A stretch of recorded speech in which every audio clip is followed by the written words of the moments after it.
Tindakan atas sama kali waktu malaikat tindakan berdoa ini akhir ini kajiannya masih tematik terkait dengan akhlak gitu ya. Nah, saya dibagi ini akhlak gitu. Saya akan menyampaikan temanya adalah apa ini, indikator hidup bahagia ya. Jadi di belakang rumah sana koktelan ya. Indikatornya banyak ya. Gimana? Hidup bahagia indikatornya. Iya, indikatornya itu banyak. Ini banyak.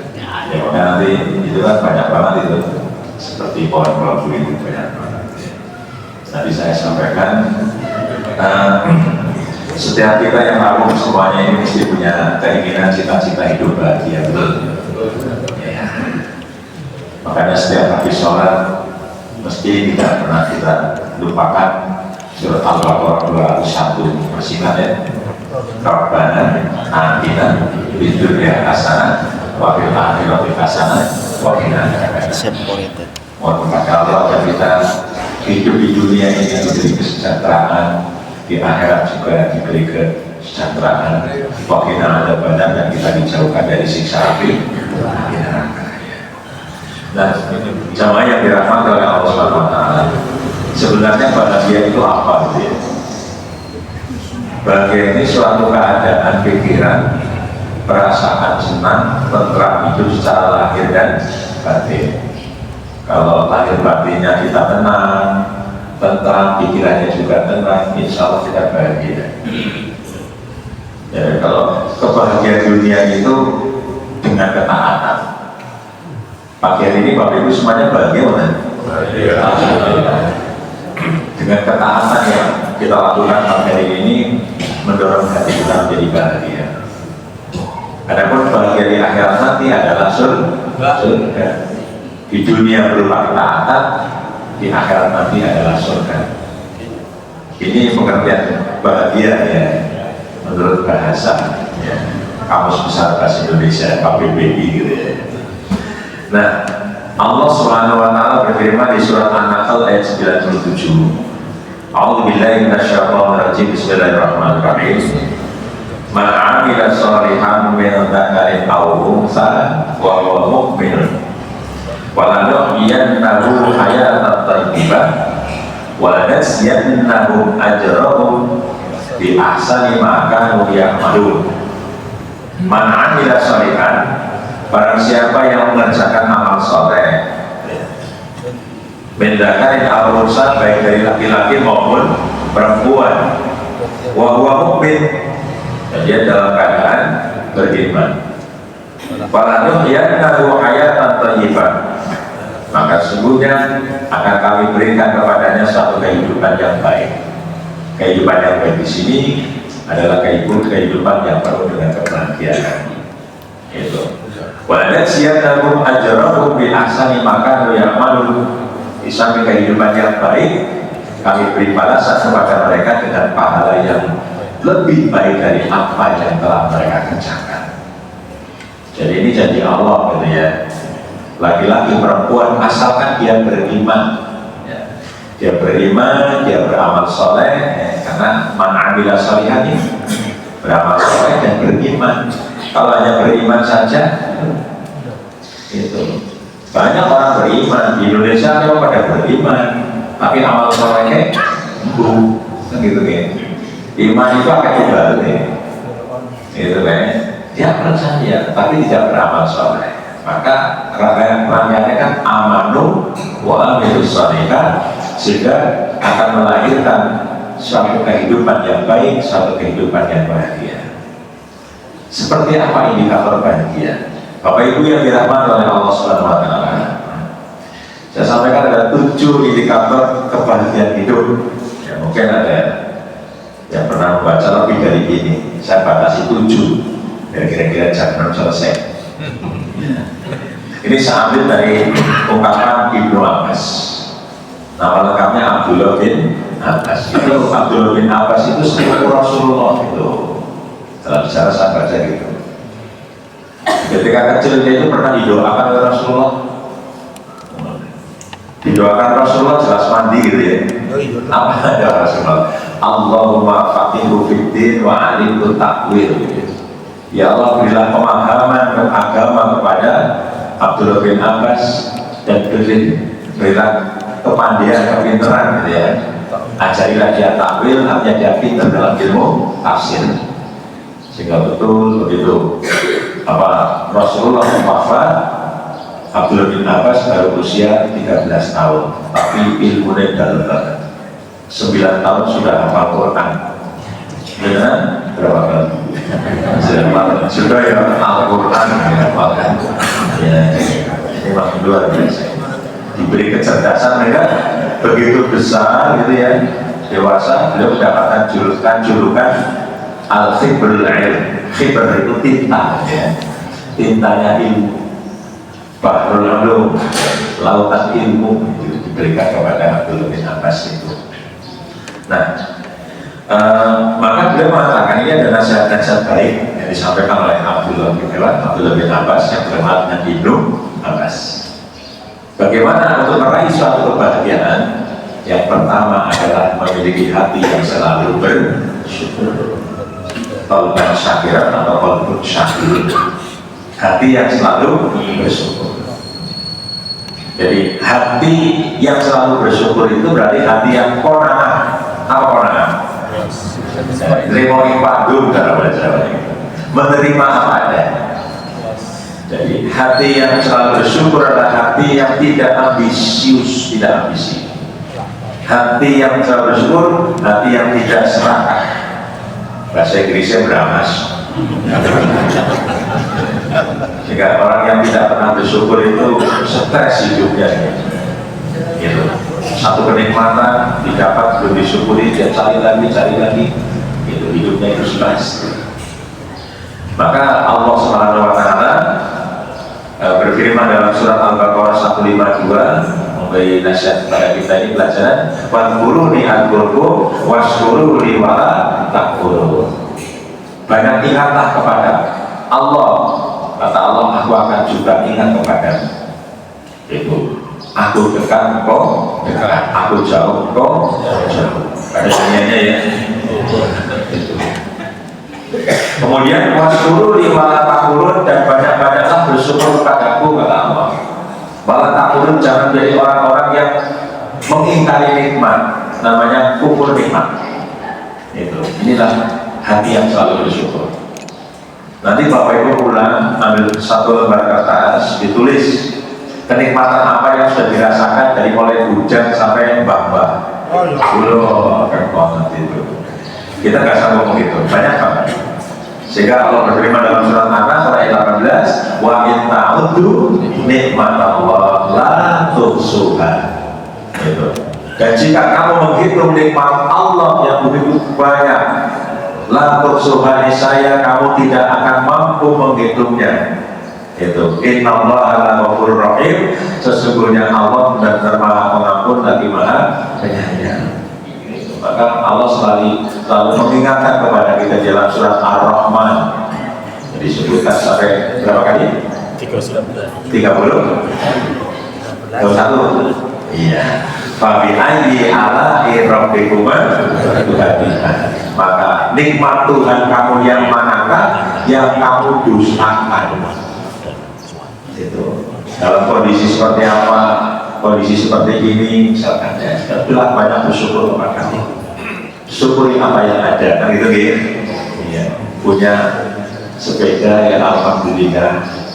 Kita lihat orang yang jalan kaki gitu, punya motor ya alhamdulillah.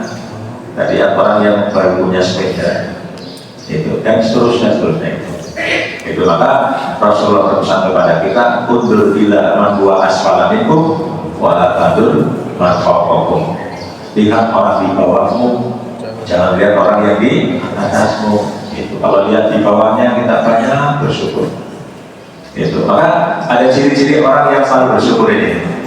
Tanda-tanda ciri-ciri orang yang selalu bersyukur, yang pertama dia selalu melihat hikmah di balik setiap kejadian.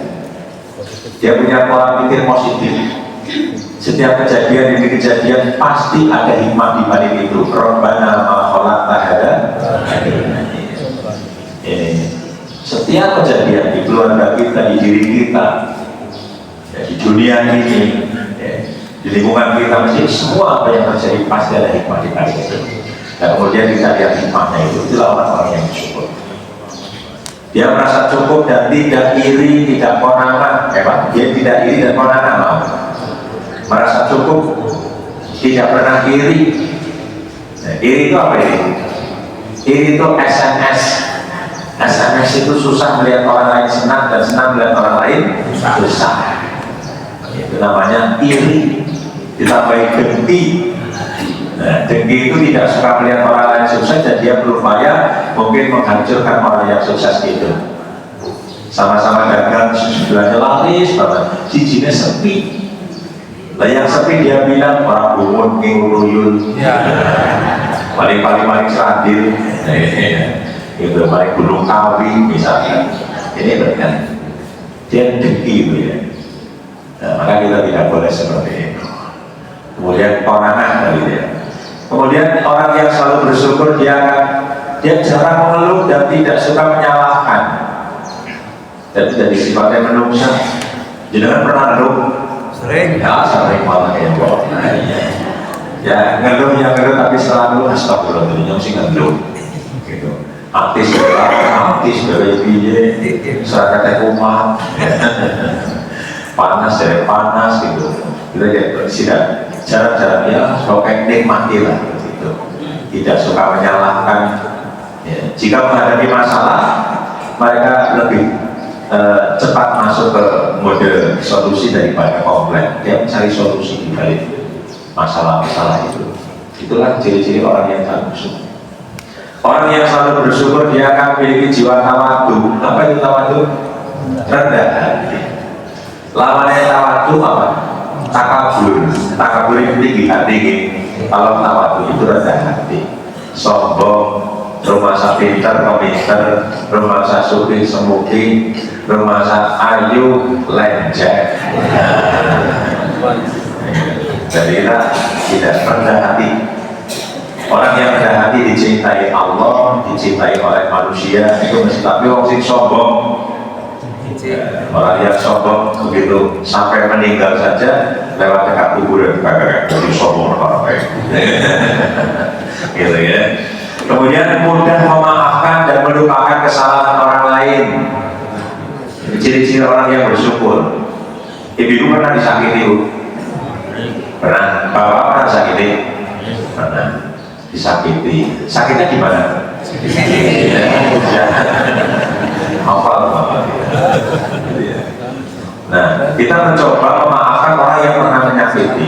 Saya juga pernah disakiti orang di sebuah forum gitu ya, ucap-ucap damai. Walaupun semalam juga berpikir kok tega temen ya, suaranya hati gitu ya. Tapi kemudian saya biarkan, saya maafkan. Suatu ketika saya dengar dia disakiti orang domeng ngomong. Mulanya benar ya, sapa nadur bakal mulanya hati-hati. Gitu. Mudah memaafkan, melupakan kesalahan orang lain walaupun dia pernah nyakiti. Sesuatu saya dipikir apa ya? Iya, gue sih angel kono. Mulanya iya, istilahnya kan supir kebenaran, terpikir si orang, terpikir wis tadi apa ya. Nah, suka berbagi dan dermawan itu ciri-ciri orang yang selalu bersyukur. Kalau kita melakukan ini, insya Allah hati kita akan menjadi bahagia. Ketika hati bahagia, hidupnya bahagia, sehat iya kalau 40% sakit itu kan dipengaruhi oleh faktor psikis. Banyak pikiran, banyak masalah, penyakit apa? Lambung, mah, gitu. Gawene dengki, gawene iri, menyakiti orang lain, penyakit apa? Bengkek. Hati-hati gitu ya. Dan kemudian yang kedua, punya pasangan hidup yang soleh. Punya pasangan hidup yang soleh. Punya suami yang soleh, punya istri yang solehah. Ini saya yakin Bapak Ibu yang tahu ini semuanya pasangannya mesti soleh-solehah. Oke, ya. Ketika pasangannya soleh-solehah, rumah tangganya sakinah mawaddah warahmah. Nah, sehingga melahirkan putra putri yang soleh dan solehah. Jadi pasangan hidup yang soleh akan membawa sebuah ketenangan. Pasangan hidup yang soleha akan membawa sebuah kebahagiaan, akan membawa sebuah keberkahan di dalam hidup. Rumah tangga isinya korupsi, tukaran, ribut, dan sekitar berkah orang. Malah ada rezekinya. Gitu. Makanya kalau kembali surat Ar-Rum ayat 21 bahwa tujuan pernikahan itu kembali ke sana. Wa min ayatihi an khalaqa lakum min anfusikum azwajan litaskunu ilaiha wa ja'ala bainakum mawaddatan wa rahmah inna fi dzalika laayatin liqaumin yatafakkarun. Ya, Pak Pengelola Pak. Wa min ayatihi, dan dari tanda-tanda kebesaran Allah, an khalaqa lakum min anfusikum, ialah Dia menciptakan pasangan-pasangan azwaj itu untukmu. Litaskunu ilaiha, apa? Supaya kamu cenderung tentram, bahagia, harmonis. Litaskunu itu diambil dari kata sakana. Sakana yaskunu sukunan sakinatan, gitu ya. Di musoroknya gitu. Itu keharmonisan, ketentraman, kebahagiaan, ada kecenderungan dengan pasangan. Dan kemudian wajahlah rena membawa data warahmah, Allah jadikan di antara kalian mawaddah. Waddah, ya waddah, artinya apa? Waddah, mawaddah, cinta, warahmah, kasih sayang. Allah jadikan cinta, kasih sayang. Ketika ada cinta dan kasih sayang, maka akan muncul namanya ketenangan batin, ketenangan kebahagiaan. Jadi punya pasangan hidup yang soleh, punya pasangan hidup yang soleh ini merupakan suatu kebahagiaan. Kalau ada wanita yang solehah jangan dikubur sebelum mati. Biasa ini. Nah, maka ada 3 kebahagiaan anak Adam ya. Ada hadisnya. Kalau Rasulullah SAW min sa'adati ibni Adam salah satu, wa min sikwati ibni Adam salah satu, min sa'adati ibni Adam al-mar'atus sholihah wal maskanus sholih wal markabus sholih, wa min sikwati ibni Adam al-mar'atus su wal maskanus su wal markabus su. Rasulullah bersabda, ada 3 indikasi kebahagiaan dan 3 indikasi kesengsaraan atau kesusahan anak Adam. Indikasi kebahagiaan anak cucu Adam adalah punya istri yang solehah, punya pasangan hidup yang soleh.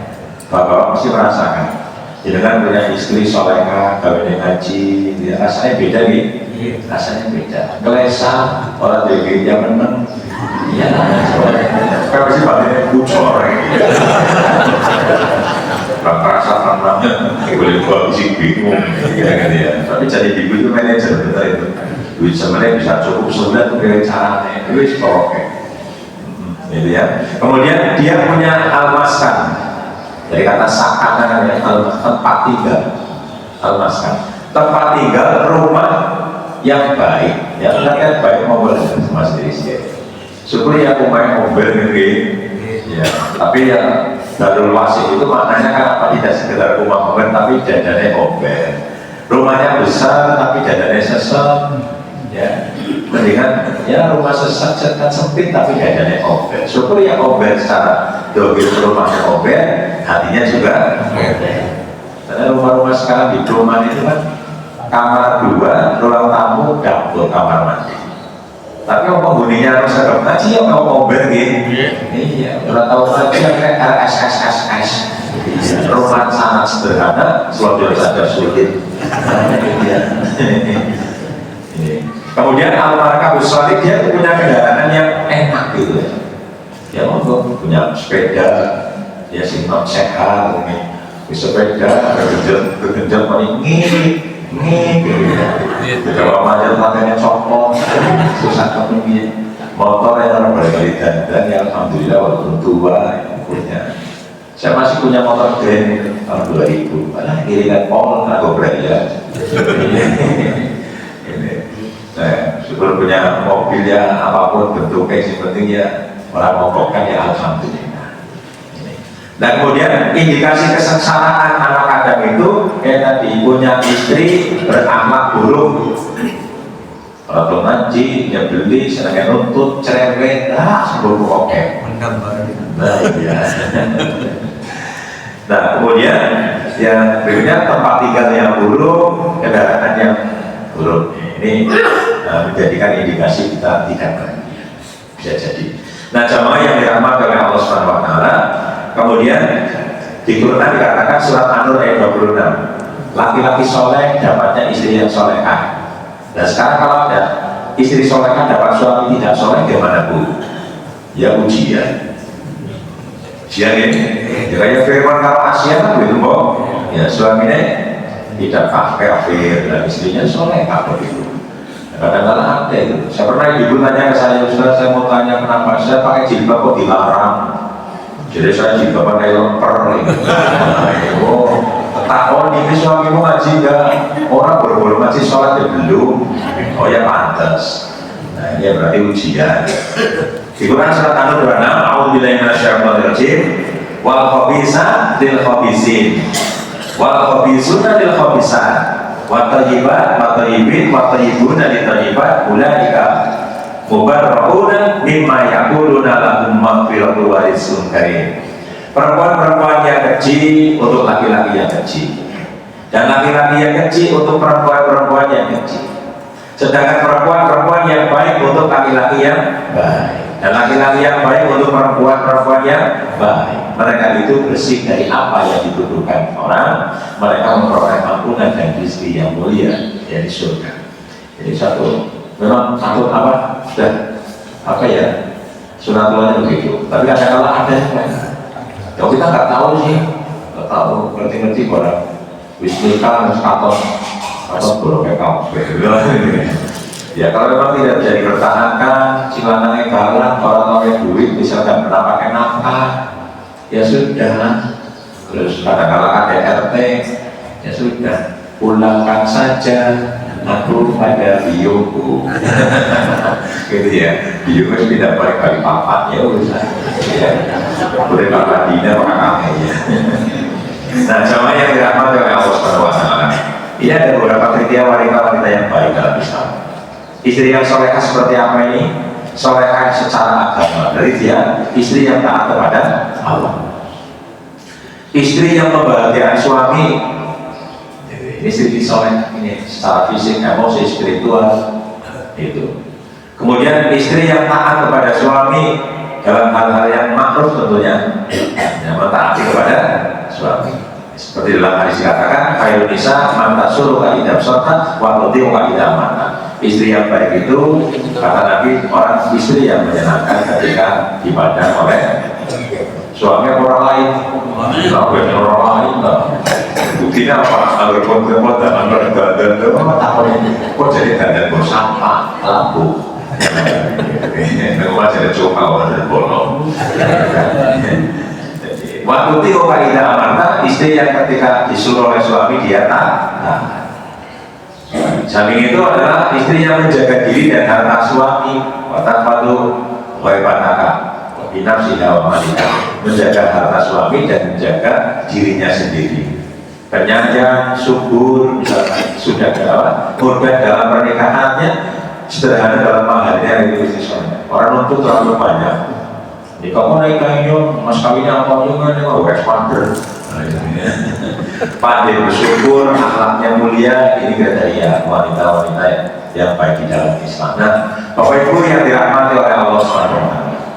Yang ketiga, kita akan merasakan bahagia. Di mana indikator bahagia manakala kita memiliki anak yang soleh atau soleh.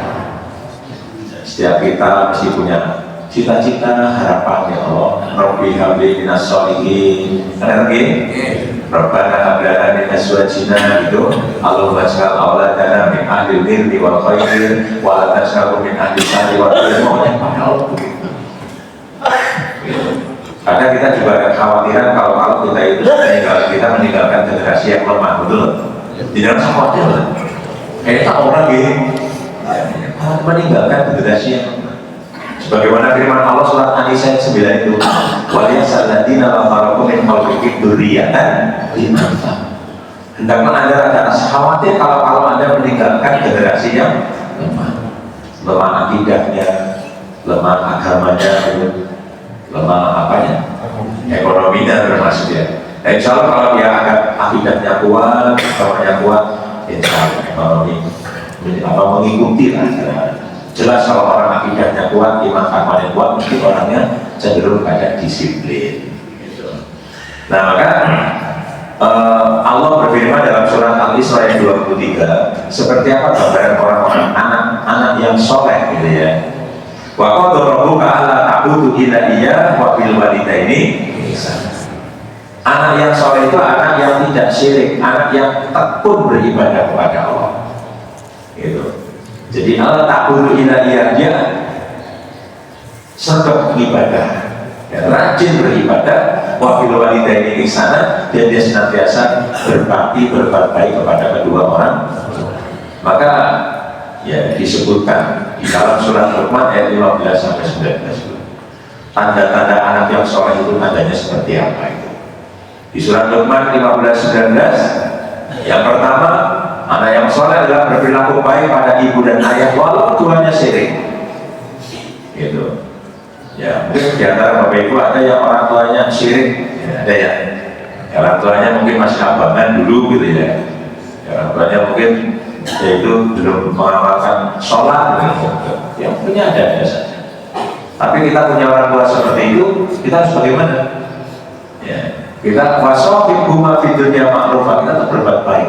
Maka anak yang soleh itu dia berperilaku baik pada ibu dan ayah walaupun keduanya masih syirik. Seperti Ibrahim. Ya, Nabi Ibrahim dan Azhar itu bapaknya. Bapaknya kan tukang buat patung gitu. Kemudian anak yang soleh itu dia menjauhi perbuatan yang tidak baik. Ya, walaupun temannya banyak di mana-mana, tapi dia bisa memfilter, dia bisa memilih, bisa memilah mana yang baik, mana yang tidak baik. Gitu. Anak yang soleh dia sholat, sabar, tidak sombong, suka menabung. Tambah ya, sholatnya rajin, sabar gitu ya. Kemudian dia itu tidak sombong, rajin nabung. Nah ini salahnya soleh gitu. Anak yang soleh dia tutur katanya sopan. Ya, kalau tutur kata dengan orang tua ya sopan. Dia hormat kepada orang lain, dia ketemu dengan orang lain dia jaminan. Yaitu sumeh. Ketemu dia sebelum salam, dia tanya. Ada anak-anak sekarang itu kalau ketemu dengan orang nggak mau tanya, kayak gitu. Lewat depan orang misalkan bolong-bolong, nyuwun sewu, pangapunten, jelas, gitu kan. Jadi etikanya itu memang diaktif. Gitu. Saya pernah ada murid, ya. Dari dulu di kursi saya lihat ada gurunya nyapu di depannya itu. Bukannya sapunya diminta sama muridnya, muridnya malah bilang sikirnya mau nggak sini pak bawa saya. Saya ditanya gimana ini kan perlu akhlak gitu, adan gitu. Dan bapak ibu yang dirahmati oleh Allah SWT itu, ini surat Luqman tidak saya baca ini tadi. Ini surat Qur'an 74, doa untuk anak kita sudah hafal semua gitu. Bagaimana? Rabbana hablana min azwajina wa dzurriyyatina qurrata a'yun waj'alna lil muttaqina imama. Kita mohon kepada Allah diberi pasangan yang soleh, anak keturunan qurrata a'yun yang menyenangkan, yang menyejukkan.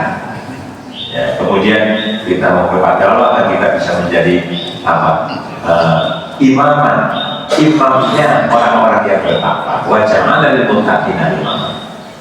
Nah, jemaah yang dirahmati oleh Allah SWT.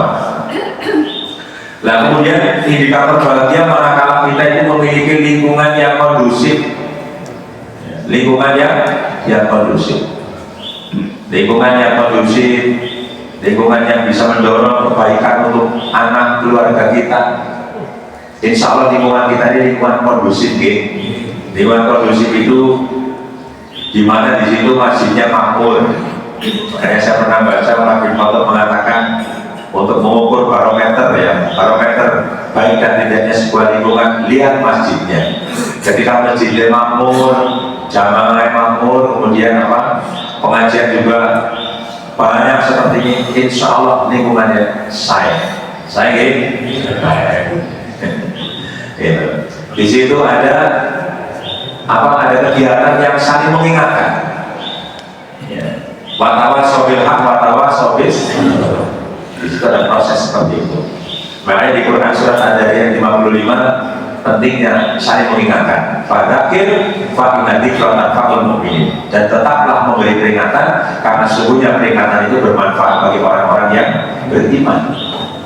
Nah, ada peringatan. Nanti setelah Bapak Ibu misalkan pulang dari pengajian, kemudian ada ilmu-ilmu yang mungkin ini baru tahu, sampaikan kepada keluarga, sampaikan kepada anak.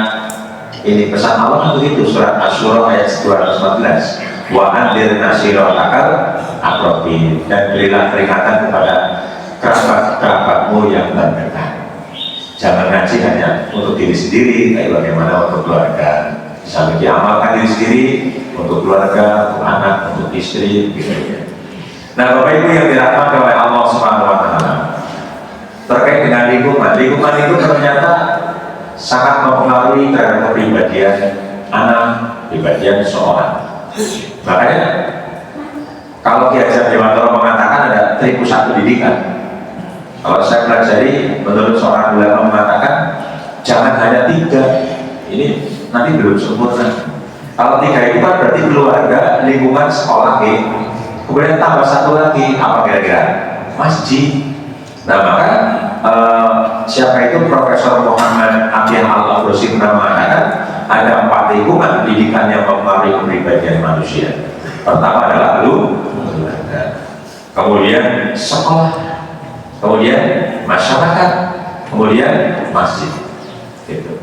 Jadi reportnya kalau misalkan kita punya anak di sekolah JOB, di sekolah negeri misalkan. Nah, negeri mau pelajaran agama saya juga sekali iya, itulah. Terus anak itu nggak pernah ngaji, nggak pernah TPA, nggak pernah ke masjid. Kira-kira gimana itu? Nah, kering ya, kering nanti jiwanya. Apalagi dihadapkan dengan kehidupan sekarang dan ke depan mau seperti apa masyarakat kita, bangsa kita ini. Maka betapa pentingnya anak dikenal di masjid. Walaupun kadang-kadang ketika lagi sholat, anak dibawa ke masjid mesti reang. Jadi oke, ya disalah-salah nih. Ada tua, anak-anak tua. Kalau jajaran anak sama anak, gejek-gejekan sipil. Ya saya di masjid saya sama. Begitu di sholat, reang. Dari mulai takbiratul ihram sampai salam ribut, bayar reang. Agar Jumatan katanya sholat pada reang. Belum dari salam ke kanan keluar buatan panggilan tempat nasi kotak. Ya makanya jangan diusir, tetap, karena ketika masjid sudah tidak ada suara anak kecil 10 tahun, 20 tahun yang akan datang, bisa masjid itu nanti sepi, masjid itu di museum nanti gitu ya. Maka anak-anak tetap kita datangkan ke masjid dan kemudian diarahkan gitu. Nah, jamaah yang dirahmati oleh Allah Subhanahu wa Ta'ala, kemudian yang kelima, punya harta yang halal. Jadi kehalalan harta itu akan berpengaruh kepada kepribadian seseorang. Kalau ini konsumsi barang haram itu semakin keluar penyakit, pria orang mati, orang mati tapi pria baik. Bisa jadi seperti itu. Sampai itu juga ujian dia. Itu maka Allah SWT mengingatkan kepada kita, fakulu bima razaqakumullahu halalan thayyiban, maka makanlah yang halal lagi baik dari rezeki yang telah diberikan Allah kepadamu. Itu halal thayyib, halalan thayyiban. Dari halal itu bergizi, itu. Tapi gizi ya sekali-kali gizi, sekali-kali ya tidak, hiburan gitu. Bapak daging terus ya sekali-kali depannya sama-sama D tapi bukan daging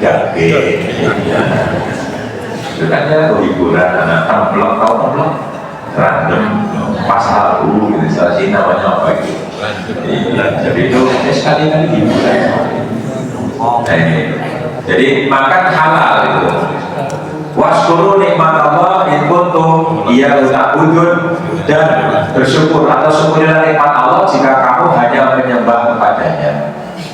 Ya, kita berusaha pokoknya sampai akhir hayat hindari makanan-makanan yang mengandung unsur subhan atau mungkin haram. Karena Bapak Ibu yang dirahmati oleh Allah Subhanahu wa Ta'ala, ada 5 dampak negatif konsumsi makanan haram. Baik haram secara zatnya maupun haram dari sisi mungkin cara perolehannya. Apa? Orang yang konsumsi barang haram, dia tidak diterima amal ibadahnya. Bisa jadi itu. Ibadah hari apa misalnya? Kalau konsumsi barang haram, ya. Konsumsi dari barang yang bersumber dari haram, misalkan korupsi misalkan. Orang korupsi itu nikmat itu. Orang mikir gitu ya. Tapi nanti tahu rasa akhir hidupnya. Itu dan dia lama-lama pasti akan mati. Ya, pabrik terus. Pasti jangan baik. Ya. Kemudian terabaikannya doa. Doanya itu bisa-bisa tidak terkabul. Diabaikan oleh Allah. Orang yang konsumsi barang haram itu terkikis imannya, terkikis, tipis. Sehingga akhirnya sampai dia tidak punya iman. Begitu dia tidak punya iman, kemudian dia dicampakkan ke neraka, sehingga hatinya menjadi keras. Dinasehati, dia nggak mau. Keras hatinya. Dia diingatkan untuk kebaikan, nggak mau. Hatinya sudah keras. Ini efek daripada negatifnya seperti itu. Nah, jemaah yang dirahmati oleh Allah Subhanahu wa taala. Kemudian yang keenam adalah semangat dalam memahami agama. Orang yang rajin ngaji, gemar hadir di majelis taklim, saya yakin hidupnya itu bahagia. Itu karena para santri itu ketika mondok di pesantren itu ketika di tempat ilmunya barangkali rasanya kayak apa gitu ya.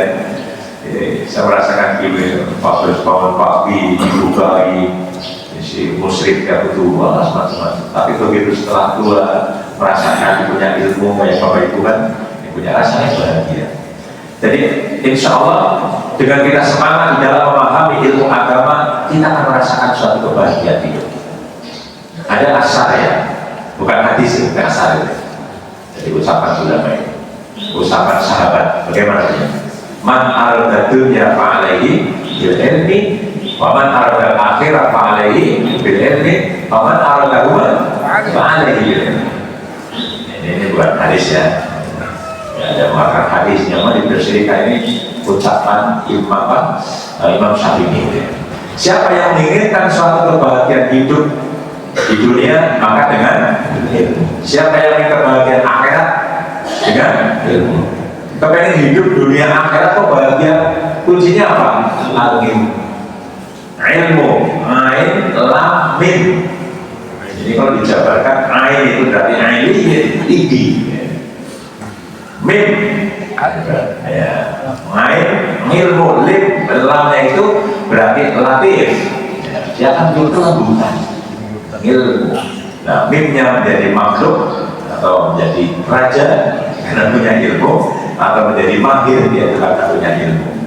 Dan itu kan biasa memang. Sehingga ungkapan ini menjadi motivasi. Nah, sampai Rasulullah mengatakan dalam hadis riwayat Muslim, wa man salaka tariqan yaltamisu fihi ilman sahhalallahu lahu tariqan ilal jannah. Siapa yang menempuh jalan untuk mencari ilmu ya pagi hari ini nih, maka Allah akan mudahkan baginya jalan menuju surga. Dari jalannya saja tadi double pahala kita, pahala sholat berjamaah di masjid, langkah kita kaki kiri menghapus dosa kaki kanan, apa itu mengangkat derajat, belum kerikil-kerikil yang diinjak di rumput, malaikat mengembangkan saya memohonkan ampun.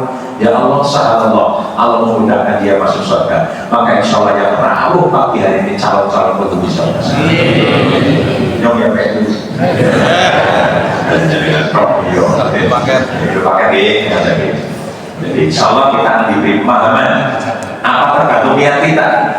Kata hadis riwayat Bukhari, "Mayyuridullah bi khairan yufaqihu fid." Barang siapa yang Allah kehendaki kebaikan padanya, maka dia akan memahamkan agama kepadanya. Ngaji diberi kemudahan. Nah, ilmunya masuk, bisa diamalkan, pengalaman diberi kemudahan. Sehingga endingnya kita akan merasakan suatu kebahagiaan.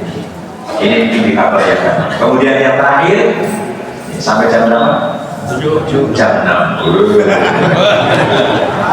Saya ada materi isi sekolah tabligh yang banyak Mas Bali menyelenggarakan sekolah tabligh. Nah, jemaah yang dirahmati Allah. Kemudian yang ketujuh adalah punya umur yang barokah. Amin. Punya umur yang barokah.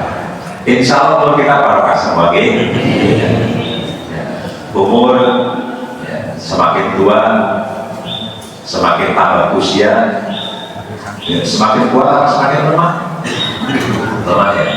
Nah, lemah tenaganya kuat ibadah. Ya, oke.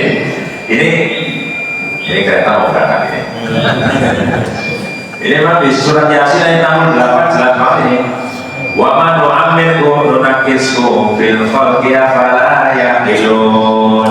Wa man nu'ammirhu, dan barang siapa kami panjangkan umurnya, itu ini. Niscaya kami kembalikan dia kepada awal kejadiannya. Awal kejadian kita kan lemah. Iya, yang tadinya belum tumbuh gigi, sekarang giginya satu persatu tanggal copot. Kira nih, pelipatnya sini kita genah banget. Sini dong, meringati. Saya dari sini kan ibu saya nggak jelas ya. Saya kan kayak sama jelas. Ya, sekolah berkurang. Tapi kalau untuk baca Quran saya nggak baik sama. Jadi Allah kurang itu. Maka ada beberapa tanda-tanda orang yang umurnya penuh dengan keberkahan. Jadi semakin tua semakin berkah, tua-tua berkah, bukan tua-tua lagi. Tua-tua lagi semakin tua semakin jadi, ya, semakin tua semakin lenjek. Tapi semakin bertambah usia akan semakin bertambah iman dan takwa. Itu apa yang kita harapkan. Kan gitu kebahagiaan hakiki gitu ya. Semakin tua semakin apa itu tambah iman tambah takwa ya, apa itu semuanya. Kemudian ciri orang yang umurnya penuh berkah itu amal solehnya terus meningkat. Saya gambarkan langsung, kasih contoh misalkan sholatnya, baca Al-Qur'annya, berzikirnya, sedekahnya, dakwah itu, dan amal kebaikan-kebaikan yang lain. Kita rutinkan walaupun hanya sebentar-sebentar, pagi, baru maghrib, baca Quran, terus begitu. Kenapa? Karena Rasulullah bersabda itu ahabul amal ilallah. Jadi amalan yang paling dicintai oleh Allah adalah adwamuha wa in khalla, yang mudawamah walaupun sedikit-sedikit. Kemudian umur yang penuh berkah adalah umur yang menjadi pribadi yang bermanfaat bagi orang. Jadi orang jangan hanya ngurusi dirinya sendiri, kerja rumah, kerja rumah, kerja rumah. Orang tahu belas ngurusi orang lain, cuak bebek. Kumpulan RT yang gak pernah, tangga kasih panggilan takziah, tangga yang pada katakan yang kasih mana maka ada Rasulullah bersabda mayoritas anfa'uhum. Jadi sebaik-baik manusia adalah orang yang paling bermanfaat bagi orang. Ini bagian daripada jihad kita. Pada pertemuan lalu saya sampaikan asibun antar merujana. Apa kira kau akan berhubung surga? Wong jihad beburung, sabar beburung. Tapi itu maka berupaya bagaimana kita bisa bermanfaat bagi orang lain. Umur yang berkah semakin baik akhlaknya, semakin sabar, semakin rendah hati, semakin pemaaf, santun dalam berbicara, dia bisa menjaga lisannya. Semakin tua atau semakin bagus, itu semakin tidak menjaga lisannya. Itu hati-hati. Kemudian umur yang penuh berkah itu ada umur yang dimana ilmunya terus bertambah dan diamalkan. Ilmunya selalu bertambah karena ngaji terus ada diupdate terus ilmunya gitu. Walaupun ada orang rajin sholat berjamaah tapi nggak pernah ngaji, nggak pernah update ilmu, bisa dilihat seperti apa kepribadiannya. Itu makanya orang yang rajin sholat, ngaji juga rajin, insya Allah ada penyegaran terus begitu. Jadi ilmunya insya Allah setelah dapat ilmu yang amali dan amal yang ilmiah, kan gitu gini. Kalau ilmu yang amali berarti ilmunya diamalkan. Al ilmu bila amali kasa jadi bila ilmu yang tanpa diamalkan seperti pohon yang tidak berbuah. Nah di samping itu amalnya ilmiah, apa yang dipelajari ada dalil, ada dasar, tidak sekedar mengamalkan apa yang dia terima. Oleh itu kita hati-hati, bisa-bisa kita terjerumus pada hal namanya bid'ah biru. Nah, yang penting bagus, yang penting aktif dalilnya ya bu. Nah, yang penting mengikuti ajarannya Mbak Turki ini untuk kaki kawan ini. Nah kemudian dia istiqomah hingga akhir hayat. Ini ciri-ciri orang yang umurnya begitu pensiun, dia sudah menyibukkan diri ya, di kegiatan masyarakat, ya, organisasi masyarakat, di pengajian. Nah, khusus pensiun orang tua paling masjid, orang tua ngaji, malah sedikit membuka pos, punya perusahaan baru dan sebagainya. Nah, usia terus makin bertambah. Tapi lebih letak. Nah, semua yang dirahmati oleh Allah Subhanahu Wa Taala pas karena nanti kalau kurang ditambah sendiri. Saya baca wajib terkait dengan panjangnya umur, umur yang panjang seperti apa? Nah, Nabi Rahman ibn Abi Bakar, nah Nabi ana rajulan, qala ya Rasulullah ayunas khair, qala man tala umruhu wa hasuna amaluhu, qala fa ayunas syarrun, qala man tala umruhu wa sa'a amaluhu. Hadis riwayat ini dari Abdurrahman bin Abu Bakar, dari bapaknya bahwa seorang laki-laki berkata, wahai Rasulullah, siapakah manusia yang terbaik? Kemudian Rasulullah menjawab, orang yang terbaik adalah orang yang panjang umurnya tapi baik amal. Dan dia bertanya, lalu siapa yang orang-orang yang dikategorikan terburuk dia itu? Ya, dia menjawab, orang yang berumur panjang dan buruk amalnya. Jangan panjang umur, tapi panjangnya umur dia itu hanya untuk maksiat. Dia jauh dari Allah. Dia nggak pernah ngaji, nggak pernah ke masjid. Ya, terus begitu. Aduh, kalau bilangin tadi, khawatir nanti artinya kalau dia menjadi su'ul khotimah, bukan husnul khotimah. Nah, Bapak Ibu yang dirahmati oleh Allah Subhanahu Wa Taala, itu kemudian yang terakhir adalah terima kasih. Itu saja yang dapat saya sampaikan. Alhamdulillah pagi hari ini kita silaturahmi walaupun udara sejuk ya, tapi terasa pakai AC ini, AC alami gitu. Makanya saya sepanjang jalan dari Purwokerto sampai sini saya nggak pakai AC, sudah ada rasanya itu ya. Baik, demikian ada pertanyaan? Tidak ada. Baik. Mari langsung kita akhiri dengan hamdalah dan kafaratul majlis. Alhamdulillah. Ini subhanallah. Asyhadu an la ilaha illa anta astaghfiruka wa atubu ilaik. Nasrullah wa fathul qarib wa basyiril mu'minin. Assalamualaikum warahmatullahi wabarakatuh.